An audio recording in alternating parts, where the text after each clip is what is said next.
জি করের ঘটনার পরে সব হাসপাতালে নিরাপত্তার অভাব বোধ করেছিলেন চিকিৎসক থেকে স্বাস্থ্যকর্মীরা। হাসপাতাল চত্বরে সুরক্ষার ব্যবস্থা সহ একাধিক দাবিতে ৪২ দিন ধরে কর্মবিরতি পালন করেন বিভিন্ন মেডিকেল কলেজ হাসপাতালের জুনিয়র চিকিৎসকেরা। হাসপাতাল সুরক্ষার বিষয়ে রাজ্য প্রশাসন কি ভাবছে তা নিয়ে প্রশ্ন তুলেছে সুপ্রিম কোর্টও। এরপরেই নড়েচড়ে বসেছে রাজ্য প্রশাসন। ঠিক হয়েছে চিকিৎসক থেকে শুরু করে স্বাস্থ্যকর্মীদের সুরক্ষায় ওই হাসপাতালগুলিতে সিসি ক্যামেরা দিয়ে মুড়ে ফেলা হবে। সূত্রের খবর, আরজি করের সবকটি ভবনের প্রতিটি তলাকেই সিসি ক্যামেরার নজরদারির আওতায় আনা হবে। এর জন্য প্রাথমিকভাবে হাসপাতালের সর্বত্র ৫০০টির বেশি ক্যামেরা বসানো হবে। ইতিমধ্যেই ১০০টি ক্যামেরা বসানোর কাজ শুরু হয়েছে। এক পুলিশ কর্তা জানান, আরজি করে বর্তমানে ১৯০টি সিসি ক্যামেরা রয়েছে। তবে সুরক্ষার কথা মাথায় রেখে স্বাস্থ্য দপ্তরের তরফে বাকি জায়গাগুলি সিসি ক্যামেরার নজরদারির আওতায় আনা হবে।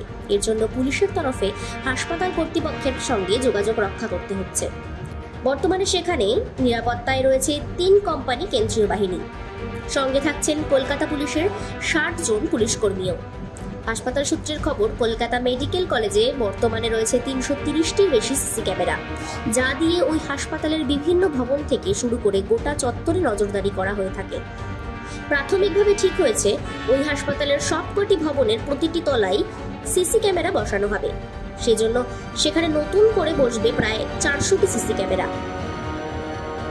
যার প্রক্রিয়া শুরু করা হয়েছে। নীলরতন সরকার মেডিকেল কলেজ হাসপাতালেও প্রায় ৬০০টি ক্যামেরা বসানো হবে। সেখানে বর্তমানে ১৩০টি সিসি ক্যামেরার সাহায্যে নজরদারি চলে। ন্যাশনাল মেডিকেল কলেজ হাসপাতাল চত্বরে নজরদারির দায়িত্বে রয়েছেন প্রায় ৩০০টি ক্যামেরা। সেখানে আরও ৮০০টি সিসি ক্যামেরা বসানোর কথা হয়েছে। এক পুলিশ আধিকারিক জানান, এসএসকেএম হাসপাতালে ১০১২টি সিসি ক্যামেরার সাহায্যে নজরদারি করা হয়। সেখানেও আরও সিসি ক্যামেরা বসানোর প্রক্রিয়া শুরু হয়েছে।